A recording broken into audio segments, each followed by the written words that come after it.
اور آج ہی ہم نے کلام مجید برہان رشید کے 21ویں پارے کی تفسیر کا خلاصہ سمجھنے کی کوشش کرنی ہے۔ اس پارے کے 5 حصے ہوں گے۔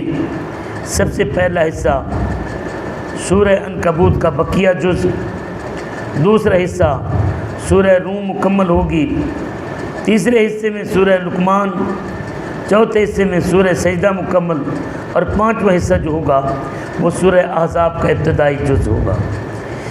سب سے پہلے حصے میں سورہ عنکبوت کے بقیہ جز میں اللہ پاک نے 4 باتیں مین فرمائیں، جس کے بارے میں ہم نے مختصر سا جاننا ہے۔ اس میں سب سے پہلے اللہ پاک نے تلاوت کلام مجید کا حکم فرمایا، پھر نماز کا حکم فرمایا، نماز کی فضیلت بیان فرمائی، معاندین اور ان کی ہٹ دھرمیوں کا ذکر فرمایا، پھر اس کے بعد اللہ پاک نے دنیا کی بے ثباتی کا چرچا فرمایا۔ سب سے پہلے اللہ پاک نے اس پارے کی پہلی آیت اور سورہ عنکبوت کی آیت نمبر 45 میں اللہ پاک نے فرمایا اتل ما اوحی الیک من الکتاب، جو کتاب تمہاری طرف اتاری گئی ہے اس کی تلاوت کرو۔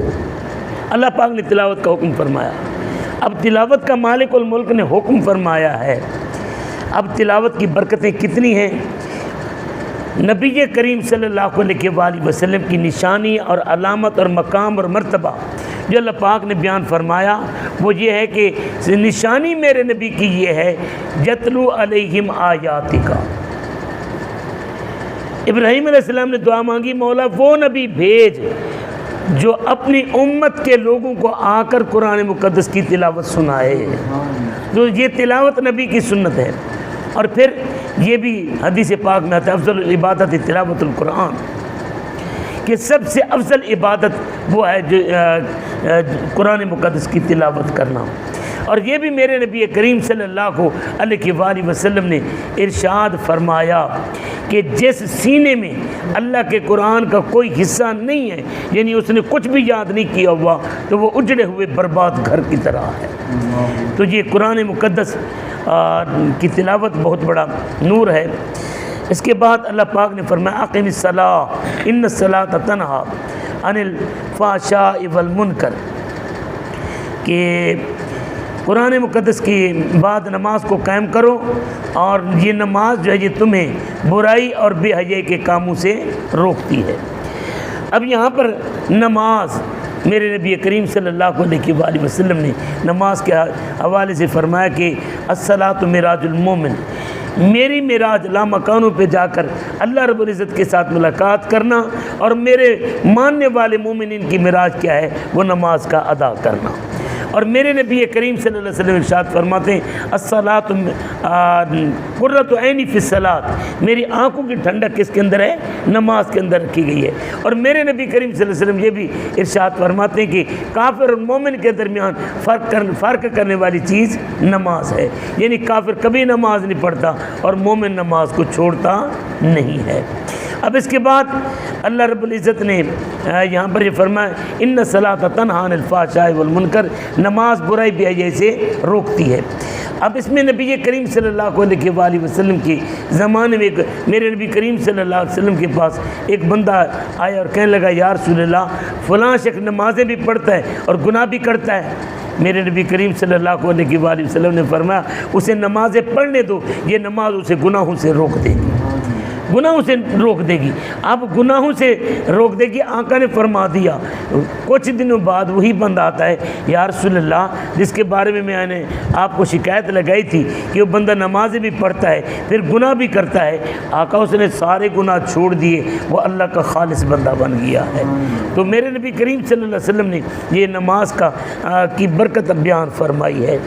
اب اس کے بعد اللہ کے پیارے حبیب صلی اللہ علیہ وسلم نے اپنے کلام مجید برہان رشید کی تلاوت اور نماز کے حکم کے بعد اللہ پاک نے اپنے کلام میں کافروں کی ہٹ دھرمیوں کا ذکر فرمایا کہ وہ ایسے ہٹ دھرم لوگ ہیں کہ انہیں پتہ ہے کہ قرآن مقدس کا وہ مقابلہ نہیں کر سکتے، نبی کریم صلی اللہ علیہ وسلم کے معجزات کا انکار نہیں کر سکتے، لیکن پھر بھی وہ اپنی ہٹ دھرمیوں کے اوپر ڈٹے ہوئے ہیں۔ آخر میں میرے اللہ نے قرآن دنیا کی بے ثباتی کا ذکر فرمایا، مالک الملک نے اس میں جو بیان فرمایا وہ یہ دنیا اللہ و لعب کے علاوہ کچھ بھی نہیں ہے، یہ کھیل کود ہے، جس طرح انسان تھوڑی دیر کہیں جاتا ہے اور پھر وقت گزارنے کے بعد انسان وہاں سے چلا آتا ہے، ایسے ہی دنیا میں انسان آ کر تھوڑی دیر رہ رہا ہے۔ جب انسان جائے گا تو یہ اسے ساری دنیا کی زندگی، دنیا کی ساری زندگی اس خواب کے علاوہ کچھ بھی محسوس نہیں ہوگی۔ اسی لیے بزرگ کہتے ہیں کہ دلا کافل نہ ہو یکدم، یہ دنیا چھوڑ جانا ہے، بغیچے چھوڑ کر خالی زمین اندر سمانا ہے، تیرا نازک بدن بھائی جو لیٹے سیج پھولوں پر ہوے گا ایک دن مردہ، جو کرموں نے کھانا ہے، نہ بیلی ہو سکے بھائی، نہ بیٹا باپ اور مائی، کہاں پھرتا ہے سودائی، عمل نے کام آنا ہے۔ تو اللہ رب العزت نے دنیا کی بے ثباتی کا ذکر سورہ عنکبوت کی آیت مکثر نمبر 64 کے اندر فرمایا، اور پھر یہ بھی فرمایا وَإِنَّ الدَّارَ الْآخِرَةَ لَهِيَ الْحَيَوَانُ، کہ آخرت کی زندگی سے بے خبر بندے یہ جان لے اصل زندگی تیری وہ ہے جو آخرت میں تجھے ملنی ہے۔ لیکن افسوس ہمیں آخرت کی زندگی کی کوئی فکر نہیں ہے، کوئی پتہ ہی نہیں ہے کہ آخرت کی زندگی بھی کوئی ہے۔ ہم ایک مستی میں مست پڑے ہیں اور ہم نے اس دنیا کو آخرت سمجھ لیا ہے، حالانکہ یہاں پر یہ دنیا نہ کسی سے وفا اس نے کی ہے نہ کرنی ہے، اور پتہ ہے سبھی جانتے ہیں، لیکن عجیب سا ماحول ہے کہ جناب اسی دنیا کی خاطر ماں باپ کی بے ادبی ہم نے اسی دنیا کی خاطر کرنی ہے، بہن بھائیوں سے تعلقات اسی دنیا کی خاطر ہم نے خراب کرنے ہیں، اور اگر ہم نے ہمسایوں کے ساتھ معاملات بگاڑنے ہیں اسی دنیا کی خاطر، اگر ہم نے رب کو ناراض کرنا ہے، رسول اللہ کی نافرمانی کرنی ہے تو اسی دنیا کی خاطر کرنی ہے، حالانکہ یہ پتہ ہے کہ یہ دنیا پتہ نہیں کس وقت بے وفائی کر جائے اور ہمیں خالی ہاتھ جانا پڑے۔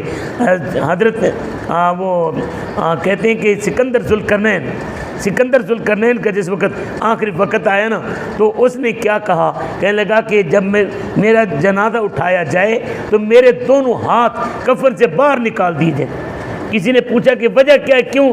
کہنے لگے میں دنیا کو بتانا چاہتا ہوں کہ پوری دنیا پر حکومت کرنے کے بعد بھی دیکھ لو میری دولت، میرا خزانہ پیچھے رہ گیا ہے، میں خالی ہاتھ جا رہا ہوں۔ میں نے پوری دنیا کے اوپر حکومت کی ہے، پورا لاؤ لشکر میرے ساتھ ہوتا تھا، لیکن دیکھ لو کہ میں کوئی فوجی، کوئی سپاہی، کوئی جنرل، کوئی کرنل میرے ساتھ میرے پروٹوکول کے لیے یا میری راکھی حفاظت کے لیے کوئی بھی نہیں ہے، اکیلا خالی ہاتھ جا رہا ہوں۔ تو یہاں پر یہ ہمارے لیے سبق ہے، جگہ جی لگانے کی دنیا نہیں ہے، یہ عبرت کی جا ہے، تماشا نہیں ہے۔ اس کے بعد اللہ پاک نے سورہ روم کے اندر 2 پیش گوئیاں فرمائیں، اور پھر مالک الملک نے اپنی قدرت کی 7 نشانیاں بیان فرمائیں۔ سب سے پہلے جو 2 پیش گوئیاں فرمائیں، اللہ رب العزت نے کلام مجید کی سورہ روم کی آیت نمبر 2 کے اندر فرمایا غلبت الروم، کہ روم کیا ہوں گے، وہ مغلوب ہوں گے۔ پھر اس کے بعد اللہ پاک نے فرمایا ان کو فتح ملے گی۔ اس وقت 2 سپر پاوریں تھیں، ایک تھی ایران کی اور ایک تھی روم کی۔ ایران کی سپر پاور یہ بت پرست لوگ تھے، اور روم کی سپر پاور جو تھی یہ کتاب کے ماننے والے، تورات انجیل کے پڑھنے والے اور اس کے پیروکار تھے۔ اگرچہ بدل چکی تھی لیکن پھر بھی یہ کتاب کے اوپر ایمان رکھتے تھے۔ اب صاف ظاہر ہے کہ ہماری دلچسپی انہی کے ساتھ ہوگی جو اللہ کے اتارے ہوئے دین کے ساتھ کچھ محبت رکھتے ہیں۔ تو مکے کے مشرکین اہل کتاب کے دشمن تھے اور اہل کتاب کی مخالفت کرتے تھے، اور ایرانیوں کے ساتھ ان کی محبتیں اور رابطے ہوتے تھے۔ تو نبی کریم صلی اللہ علیہ وآلہ وسلم نے بشارت دی کہ آن قریب یہ بت پرست جو ہیں وہ مغلوب ہو جائیں گے اور اہل کتاب غالب ہوں گے۔ جناب سیدنا صدیق اکبر رضی اللہ تعالی عنہ آپ نے کیا کیا؟ جب یہ سنا تو جناب صدیق اکبر رضی اللہ تعالیٰ عنہ گئے اور اعلان کرنے لگے کہ سنو سنو، فارس والے ان قریب مغلوب ہو جائیں گے۔ تو بت پرستوں کا امام امیہ بن ابی خلف، ابی بن خلف جو تھا وہ کہنے لگا یہ کیسے ہو سکتا ہے، میرے ساتھ شرط لگا لو۔ جناب صدیق اکبر نے فرمایا لگا لو۔ یہ اس وقت کی بات ہے جب جب اور شرط حرام ابھی نہیں ہوئی تھی، حکم نہیں اترا تھا۔ جناب صدیق اکبر نے کہا ٹھیک ہے لگا لو۔ اب 100 اونٹ شرط لگی کہ اگر فارسی غالب آئے تو صدیق اکبر دیں گے، اگر رومی غالب آئے تو پھر ابی بن خلف وہ 100 اونٹ صدیق اکبر کو دے گا۔ اب صدیق اکبر کا اتنا پختہ ایمان تھا کہ نکلی جو ان کے منہ سے بات وہ ہو کے رہی۔ میں ان کو کہہ دیا شب تو رات ہو کے رہی، میرے نبی نے کہہ دیا ہے تو یہ ہو کر رہے گا۔ اب 100 اونٹوں کی شرط لگی اور 9 سال کا عرصہ مقرر ہوا۔ 9 سال کے اندر اللہ پاک نے رومیوں کو فتح عطا فرمائی اور ایرانی مغلوب ہو گئے۔ اس وقت ابی بن خلف مر چکا تھا۔ جناب سیدنا صدیق اکبر رضی اللہ تعالی عنہ نے ابی بن خلف کی اولاد سے 100 اونٹ اس شرط والے لیے میرے نبی کے پاس آئے تو میرے نبی کریم صلی اللہ علیہ وسلم نے انہیں رکھنے سے منع فرمایا کہ یہ غریبوں میں صدقہ کر دو۔ اب یہ پہلی پیش گوئی تھی۔ دوسری پیش گوئی کیا تھی؟ دوسری پیش گوئی یہ تھی کہ جب رومیوں کو فتح ملے گی تو مسلمان بھی اس وقت فتح کا جشن منا رہے ہوں گے۔ تو جس وقت یہ روم فتح ہوا اسی دن بدر کے میدان میں اللہ پاک نے مسلمانوں کو فتح عطا فرمائی۔ تو یہ دونوں پیش گوئیاں میرے نبی کریم صلی اللہ علیہ وسلم کی اللہ پاک نے سچی اور ثابت فرما دی۔ اس کے بعد اللہ پاک نے اپنے کلام مجید برہان رشید کے اندر جو ذکر فرمایا، خالق کائنات جل وعلا نے یہ فرمایا کہ اللہ پاک کی ذات وہ ذات ہے جو زندہ کو مردہ سے اور مردہ کو زندہ سے پیدا کرتی ہے۔ اب وہ کیسے؟ یخرج الحی من المیت ویخرج المیت من الحی ویحیی الارض بعد موتہا، کہ دیکھیں مثال کے طور پر انڈا مردہ ہے لیکن اس سے مرغی کا بچہ زندہ پیدا ہوتا ہے، اور یہ ہے مردہ سے زندہ کو نکالنا، اور زندہ سے مردہ کو نکالنا۔ یہی مرغی انڈا دیتی ہے، مرغی زندہ ہے لیکن مردہ وہ انڈا جو ہوتا ہے وہ مردہ ہوتا ہے۔ اسی طریقے سے پانی کی بوند سے انسان کو بنایا، پانی کی بوند مردہ ہے، اس سے زندہ انسان کو بنایا۔ اسی انسان سے پانی کی بوند نکلتی ہے جو مردہ ہے۔ اللہ پاک نے یہ مثالیں دی ہیں۔ اب ایک درخت کی بیج ہوتا ہے وہ مردہ ہوتا ہے، اب اس کے اندر ایسے نمو نہیں ہوتی جب تک زمین میں نہ ڈالا جائے، لیکن اسی سے ایک درخت پیدا ہوتا ہے جو زندہ ہوتا ہے۔ اللہ پاک نے اپنی قدرت کی نشانی بیان فرمائی۔ پھر اس کے بعد اللہ پاک نے فرمایا کہ انسان کی تخلیق مٹی سے ہوئی۔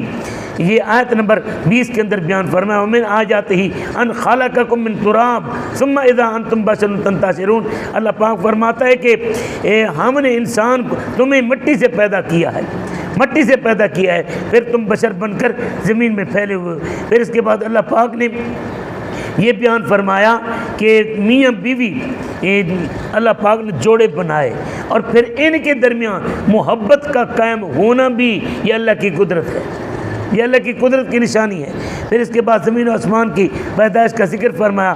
خلاق کائنات نے کہ مالک الملک نے آسمانوں کو بغیر ستون کے اور زمین کو اللہ پاک نے لنگر لگا کر زمین کو قائم کیا کہ پانی کے اوپر قائم ہے۔ آج کی سائنس بھی کہتی ہے کہ زمین اگر ٹکی ہوئی ہے تو یہ مضبوط پہاڑوں کی وجہ سے ہے، یہ قدرت کی ایک نشانی ہے۔ پھر اس کے بعد اللہ پاک نے نیند کو اپنی قدرت کی نشانی بیان فرمایا کہ رات کو دن کو بندہ سو کر آرام کر لیتا ہے، اور رزق کو اللہ پاک نے اپنی قدرت کی نشانی بیان فرمایا۔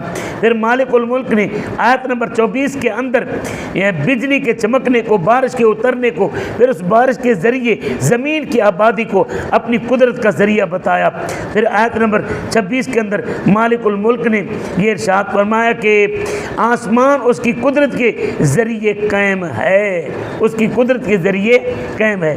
آخر میں فرمایا وَلَهُ مَنْ فِي السَّمَاوَاتِ وَالْأَرْضِ، سنو بادشاہت اللہ کی ہے۔ بادشاہت کس کی ہے؟ اللہ کی ہے۔ کوئی کہتا ہے مجھے کیوں نکالا، کوئی کہتا ہے مجھے یوں نکالا۔ اللہ کہتا ہے آؤ یہ ساری قدرتیں میری ہیں۔ وَلَهُ مَنْ فِي السَّمَاوَاتِ وَالْأَرْضِ، اسی کی بادشاہی کے تابع ہیں جو آسمانوں میں ہیں. وہ جتنے بڑے لشکر والا ہو جائے، جتنی بڑی سپر پاور والا ہو جائے، جتنی بڑی طاقت والا ہو جائے، جتنے بڑے دھن دولت والا ہو جائے، وہ سارے رب کی ملکیت میں ہیں. مشو مغرور بر حلم خدا، دیر گیرت سخت گیرت مرتورا. اللہ پاک کی ڈھیل کے اوپر مغرور مت ہو، ڈھیلی رسی دیتا، جا کھیل، کھل کھیل، کھل کھیل. مگر جب پکڑتا ہے تو پھر شداد نے جنت بنائی، خدائی کا دعویٰ کیا، ایک قدم اندر ایک قدم باہر. اللہ پاک نے وہیں پر روح قبض کر لی کہ جنت بنائی مگر دیکھنے کا موقع نہیں دیا.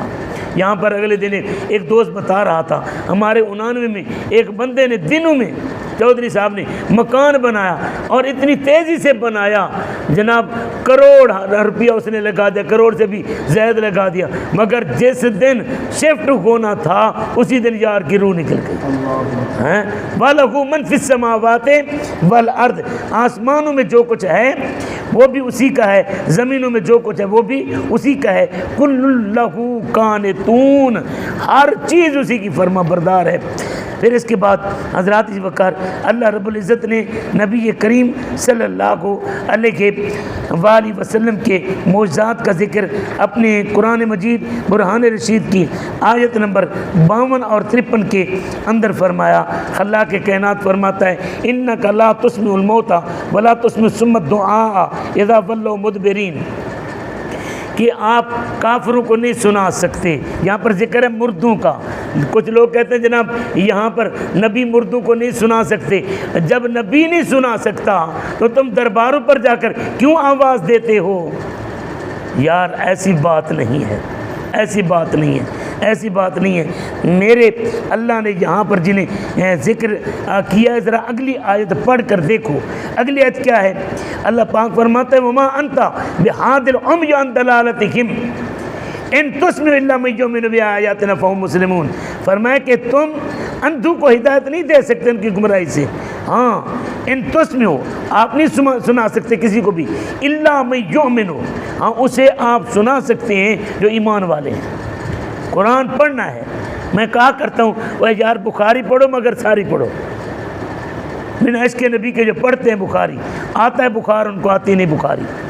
اب یہاں پر اللہ پاک نے کافروں کو مردہ قرار دیا ہے. جہاں تک مردوں کے سنانے کا تعلق ہے تو حضرات وقار میرے پیارے نبی صلی اللہ علیہ وآلہ وسلم کی حدیث پاک، میرے کریم نبی صلی اللہ علیہ وآلہ وسلم تو دور کی بات ہے نا، میرے نبی کریم صلی اللہ علیہ وسلم کے غلاموں کی شان بھی الگ ہے. یہاں پر فقط غوث اعظم کی ایک بات کر کے، بلکہ پہلے میں نبی کریم صلی اللہ علیہ وسلم کی بات سنا دیتا ہوں. میرے کریم نبی صلی اللہ علیہ وسلم کے پاس ایک بندہ آیا، ایک خاتون آئی، کہنے لگی یا رسول اللہ صلی اللہ علیہ وسلم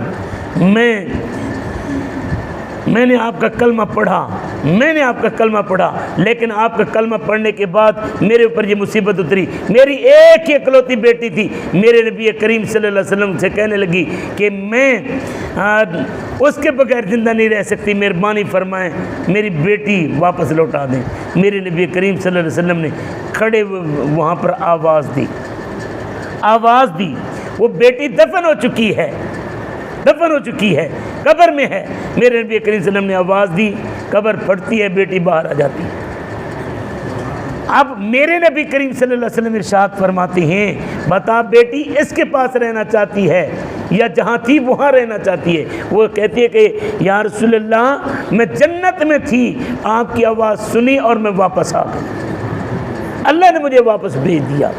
اب نبی کریم صلی اللہ علیہ وآلہ وسلم اگر ان دلائل کے اوپر جائیں گے نا، بڑے دلائل ہیں. میرے غوث پاک رضی اللہ تعالیٰ عنہ کے پاس عیسائی آئے، کہنے لگے جی آپ ہمارے نبی کو مان لیں.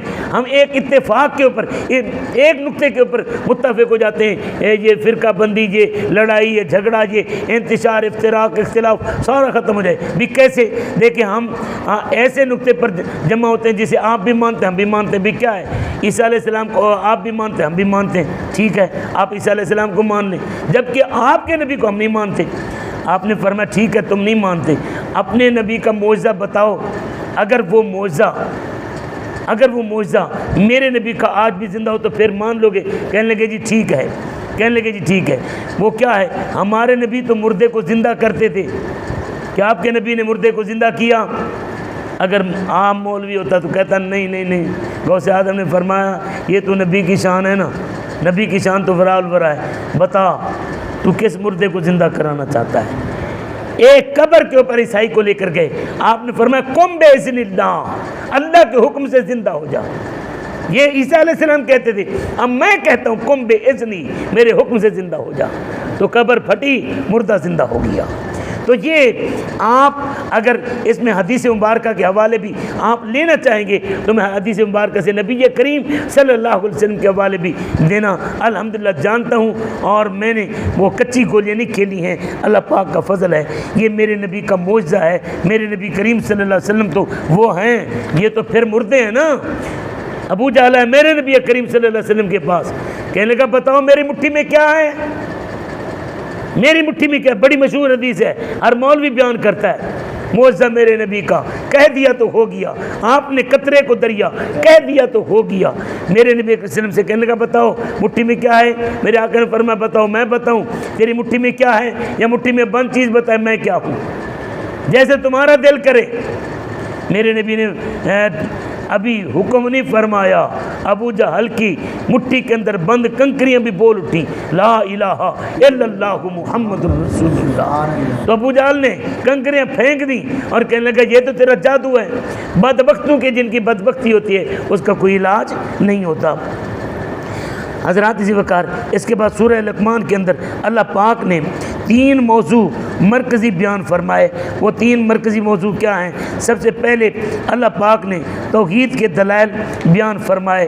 مالک الملک نے بیان فرمایا کہ اللہ پاک نے آسمانوں کو بغیر ستون کے قائم کیا ہوا ہے، کہ آسمان قائم ہے کوئی ستون نہیں ہے۔ اللہ پاک نے پہاڑوں کے لنگر کے ذریعے زمین کو ٹھہرایا ہوا ہے، اور پھر اللہ پاک نے فرمایا ہر قسم کے جانور بھی، آیت نمبر 10 کے اندر فرمایا کہ ہر قسم کے جانور اللہ پاک نے زمین کے اوپر پھیلائے، اور آسمان سے بارش برسنا اور اس کے ذریعے زمین کا آباد ہونا، یہ اللہ پاک نے اپنے کلام مجید برہان رشید کے اندر اس کا ذکر فرمایا، اور فرمائی یہ میری قدرت کی نشانی ہے۔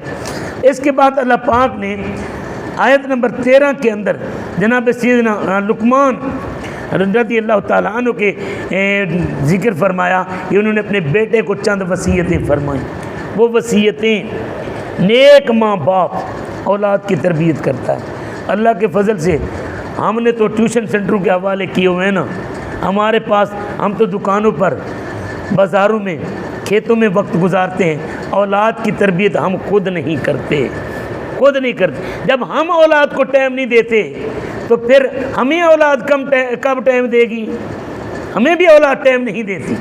اور ہوتا یہ ہے کہ جب بیٹا افسر لگ جاتا ہے، میرے حضرت صاحب کے پاس ایک بندہ آیا رو رہا تھا، سرکار میاں محمد حنفی سیفی اطال اللہ حیاتہ متان اللہ بطول حیاتی، آپ کے پاس بندہ آیا، کہتا ہے حضرت اللہ کی قسم کھا کر کہتا ہوں میرے 3 بیٹے ہیں، لیکن میں چاہتا ہوں کہ کوئی ایسا ہو جو میرے 3 پڑھے لکھے بیٹے لے لے اور مجھے ایک ان پڑھ بیٹا دے دے، جو شام کو آئے اور میرے آ کر قدموں میں بیٹھ کر کہے ابا کیسے ہو۔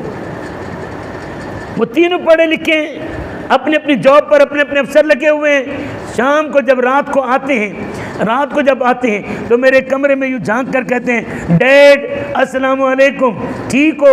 اپنی بیوی کے کمرے میں گھسے دروازہ بند کر لیا۔ مجھے نوکر کے حوالے کیا ہوا ہے، اور نوکر مجھے کھلاتا بھی ہے، پلاتا، بڑی خدمت کرتا ہے، مگر نوکر ہے، مجھے ابا کہنے والا تو کوئی نہیں ہے نا۔ 3 بیٹے پڑھے لکھے لے لے، ایک ان پڑھ بیٹا۔ میں خدا کا واسطہ نوجوانوں کو دوں گا کہ رات کو اپنے باپ کے قدموں میں بیٹھ کر، اپنی ماں کے سرہانے بیٹھ کر، قدموں میں بیٹھ کر کبھی کبھی ماں باپ کے پاؤں دبا دیا کرو، اللہ کی رحمت تمہاری لیے رستے آسان کر دے گی۔ اب اللہ پاک کے اس ولی نے، لقمان نے، جو اپنے بیٹے کو وصیتیں فرمائیں، سب سے پہلی وصیت یہ فرمائی لا تشرک باللہ، اللہ کے ساتھ کسی کو شریک نہیں ٹھہرانا۔ یہ اپنی بچوں کی تربیت کر کے جاؤ، خدا کے سوا کوئی عبادت کے لائق نہیں، نہ کوئی پیر، نہ کوئی فقیر، نہ کوئی نبی، نہ کوئی رسول، نہ کوئی بت، نہ کوئی چاند، نہ کوئی سورج، اللہ کے سوا کوئی عبادت کے لائق نہیں اور اللہ کا کوئی شریک بھی نہیں ہے۔ پھر اس کے بعد اللہ پاک نے اپنے کلام مجید برہان رشید کی آیت نمبر 16 کے اندر یہ بیان فرمایا کہ یہ مت سوچو کہ کوئی چیز اللہ سے چھپی ہوئی ہے، جو کام بھی کرتے اللہ جانتا ہے۔ قیامت والے دن چھوٹی بڑی ہر چیز اللہ پاک نکال کر تمہارے سامنے رکھ دے گا۔ اور قیامت والے دن آج یہاں پر جاتے ہیں، کیا ہے جی؟ کیمرے کی آنکھ دیکھ رہی ہے۔ افسوس ظالم انسان، تجھے اس کیمرے کی تو فکر ہے کہ رب کی بے مثل آنکھ جو تجھے دیکھ رہی ہے، تجھے اس کی حیا نہیں آئی، تجھے اس کی حیا نہیں آئی۔ اللہ پاک نے فرمایا کہ چھوٹی سے چھوٹی، بڑی سے بڑی کوئی چیز بھی ہے، تیرا کوئی بھی عمل ہے، میں سارا قیامت والے دن تیرے سامنے رکھوں گا۔ پھر اس کے بعد جناب سیدنا لقمان نے اپنے بیٹے کو جو نصیحت فرمائی وہ ایک یہ تھی کہ نماز پڑھتے رہنا، نماز قائم کرنا۔ آج ہم ٹیوشن پر تو بچے کو مارتے ہیں، سکول نہ جائے بچے کو مارتے ہیں، مگر نماز کا ہم نہیں کہتے، اولاد کی تربیت نہیں کرتے، اور ہمیں فکر بھی نہیں ہے بچے کی۔ میں کہتا ہوں آج کے ماں باپ سے بڑھ کر اولاد کا دشمنی کوئی نہیں۔ میں سخت لفظ بول گیا ہوں، لیکن ایمانداری کے ساتھ کہہ رہا ہوں کہ ماں باپ دشمن ہے اولاد کے، کہ جنہیں اپنے بیٹے کی دنیا کی فکر ہے، بیٹی کی دنیا کی فکر ہے۔ یہ تو عارضی زندگی ہے، پتہ نہیں کالی بیٹا فوت ہو جائے۔ میرے یہاں دوست ہیں، ان کے بیٹے نے انگلینڈ میں جا کر وہ ڈاکٹر بنا، اور وہاں پر انہوں نے جناب اسپیشلزم کیا، اسپیشلسٹ بن کر آیا۔ وہاں جب وہ گولڈ میڈل حاصل کیا، کہنے لگا جی بابا میں آ رہا ہوں، سارا خاندان مامے چاچے تائے ہماری فیملی کا پہلا ڈاکٹر ہے۔ علامہ اقبال ایئرپورٹ پر لینے کے لیے گئے، جب وہاں پر اس کی فلائٹ نے لینڈ کیا، فون کیا، بابا میں آ گیا ہوں۔ باپ بھی کہتا ہے کہ بیٹا باہر نکلے گا دیکھنا، میں بھی آیا ہوں، تیری امی، تیری بہنیں، تیرے بھائی، تیرے چاچے مامے، پھپھیاں تائیاں، چاچیاں ماسیاں، سارے آئے ہوئے ہیں، بیٹا جلوس ہے۔ اب جناب کہتا ہے بابا میری فلائٹ لینڈ کر چکی ہے، ٹھیک ہے۔ آدھا گھنٹہ گزر گیا، ڈاکٹر صاحب نہیں آئے، گھنٹہ گزر گیا، ڈاکٹر صاحب نہیں آئے، 1.5 گھنٹہ 2 گھنٹے گزر گئے، ڈاکٹر صاحب نہیں آئے، فلائٹ کی ساری سواریاں چلی گئی، ڈاکٹر صاحب نہیں آئے۔ ایویشن کے عملے سے رابطہ کیا تو انہوں نے کہا جی بتاتے ہیں جی، گول مول بات بتاتے ہیں جی، بتاتے ہیں جی۔ تقریباً 2.5-2.5 گھنٹے کے بعد یار چل کر نہیں آیا، سٹریچر کے اوپر ڈیڈ باڈی آئی، میت آئی باہر، فلائٹ سے نکلتے ہوئے اٹیک ہوا، یار کی روح پرواز کر گئی۔ ہم جگہ جی لگانے کی دنیا نہیں ہے، یہ عبرت کی جا ہے، تماشا نہیں۔ اب بتاؤ وہ باپ کو کیا کہے گا قیامت والے دن؟ تو نے مجھے انگریزی تو پڑھائی، تو نے مجھے ڈاکٹر تو بنایا، مگر تو نے مجھے قرآن نہیں پڑھایا، تو نے مجھے نمازی نہیں بنایا۔ اگر تو نے بنایا ہوتا تو قبر میں میرے کام یہ آ جاتا۔ میرے پاس ایک لڑکی آئی، بات لمبی نہ ہو جائے، کہنے لگی بابا جی مجھے یہ بھی تکلیف ہے، یہ بھی تکلیف ہے، یہ بھی تکلیف ہے۔ میں نے کہا بیٹا کیا پڑھی ہوئی ہو؟ کہتی ہے ڈبل ماسٹر ہوں۔ میں نے کہا جی اچھا بیٹا قرآن؟ کہتی ہے جی قرآن تو ابھی پڑھ رہی ہوں۔ ڈبل ماسٹر، ڈبل ماسٹر، انگریزی بول لیتی ہو؟ جی بابا جی میں کمنٹری پوری سمجھ لیتی ہوں اور میں کر بھی سکتی ہوں۔ میں نے کہا افسوس کہ انگریز کی زبان تو تجھے آ گئی مگر رب رحمان کی زبان تجھے نہیں آئی۔ انگریز کی تو نے 500 کتابیں پڑھ لی مگر اللہ رحیم کی، کریم کی، مہربان کی، جو 70 ماؤں سے بھی زیادہ پیار کرتے، اس کی ایک کتاب بھی تجھے پڑھنی نہیں آئی۔ حضرات جی وقار مجھے معاف کرنا، میں باتیں کر جاتا ہوں۔ اس کے بعد حضرت لقمان نے اپنے بیٹے کو حکم دیا، بیٹا نیکی کی دعوت دیتے رہنا، گناہوں سے روکتے رہنا، اور اگر کوئی دکھ آ جائے صبر بھی کرتے رہنا، اور بیٹا کبھی تکبر نہیں کرنا، ولا تمشی فی الارض مرحا، زمین پر اکڑ کر نہیں چلنا۔ اللہ پاک کو تکبر کرنے والے، اکڑ کر چلنے والے پسند نہیں ہیں، اور جب چلنا ہے تو دھیمی چال چلنا ہے، جب بولنا ہے تو پھر دھیمی بولی میں بولنا ہے۔ یہ میرے پاک اللہ نے اپنے قرآن مجید برہان رشید کے اندر ذکر فرمایا۔ آخر میں اس صورت کے اندر ہم ایک چیز کا ذکر کریں گے۔ آیت نمبر 34 میں آیت نمبر 34 میں اللہ پاک نے اپنی قدرت کی نشانیاں بیان کرتے ہوئے مالک الملک نے بیان فرمایا. درود پاک پڑھی گا ذرا. لکھا یا سیدی یا رسول اللہ وعلا آلک و صحابک یا سیدی. اب یہ آیت مقدسہ نمبر 34 ہے. ان اللہ عندہ علم الساعہ، اللہ کے پاس قیامت کا علم ہے.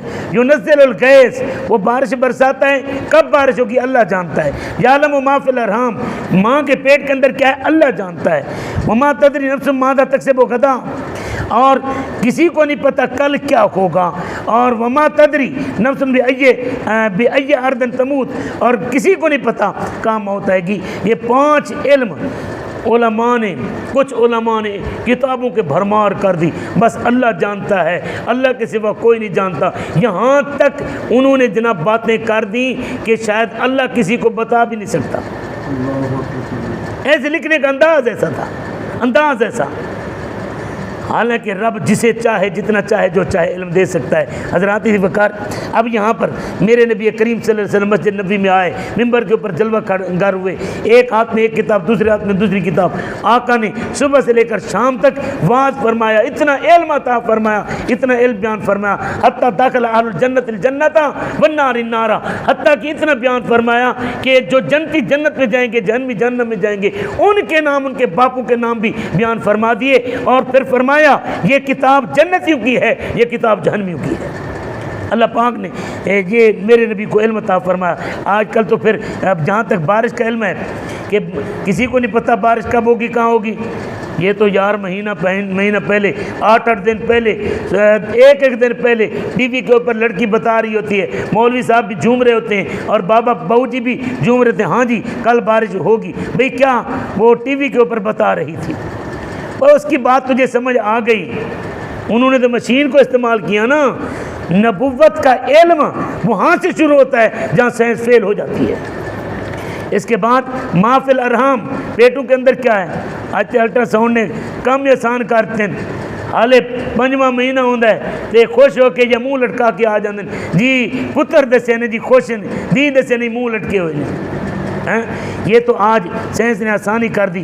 ماذا تکسب غدا، کل کیا ہوگا. میرے نبی کریم صلی اللہ علیہ وسلم کی حدیث پاک، میرے نبی صلی اللہ علیہ وسلم کے پاس بندہ آیا، یا رسول اللہ فلاں بندہ جنگ میں بڑی تلوار چلا رہا ہے. میرے نبی نے فرمایا جہنمی ہے، جہنمی ہے. آقا وہ کیسے؟ وہ بندہ دوڑا میدان جنگ میں، دیکھا تلوار پر تلوار چل رہی ہے، کافروں پر کافر مار رہا ہے، دیکھ رہا ہے، لیکن کافروں نے وار کی اور زخمی ہوا، زخموں کے تاب نہ لا سکا، درد نہ سہ سکا، میدان سے بھاگا اور تلوار کی نوک اپنے پیٹ میں چبو کر، تلوار کی نوک پر جھول کر خودکشی کر لی. وہ بندہ دوڑتا میرے نبی کے پاس ہے، یا رسول اللہ کا صدق تھا، آپ نے سچ فرمایا. اس بندے نے خودکشی کر لی. میرے نبی نے فرمایا میں دیکھ رہا تھا نگاہ نبوت سے. اس کے بعد وما تدری بأی ارض تموت، میں نہیں، تم نہیں جانتے کہاں تمہیں موت آئے گی. یار یہ تو آقا کی بات کرتے ہیں نا. میرے نبی صلی اللہ علیہ وسلم حضرت سعد بن ابی وقاص کے پاس مکے میں تشریف لائے. سعد بن ابی وقاص بیمار تھے. جب نبی کریم کو آتے ہوئے دیکھا نا رو پڑے، یا رسول اللہ حل اموت بالارض التی ہاجرت منہا، آقا کیا مجھے وہاں موت آئے گی، اس دھرتی پر جسے ہجرت کر کے اب چلے گئے. میرے آقا نے فرمایا نہیں ہو سعد، تو میرے مدینے آئیں گا. خلاصہ بخاری شریف دے حدیث پاک دا، خلاصہ حدیث پاک دا. یار میرے نبی کی شان سب سے اولا و اعلیٰ ہمارا نبی، کوئی مثل نہ ڈھولن دی، چپ کر میرے علی اتنے جانیو بولن دی. حضرات اسی وقار اس کے بعد سورہ سجدہ میں اللہ پاک نے 4 باتیں ذکر فرمائیں. سب سے پہلے مالک الملک نے سورہ سجدہ کے اندر قرآن پاک کی عظمت کو بیان فرمایا. قرآن پاک کی عظمت یہ بیان فرمائی لا ریب فیہ، قرآن وہ عظیم کتاب ہے جس میں ذرہ بھر بھی شک نہیں ہے.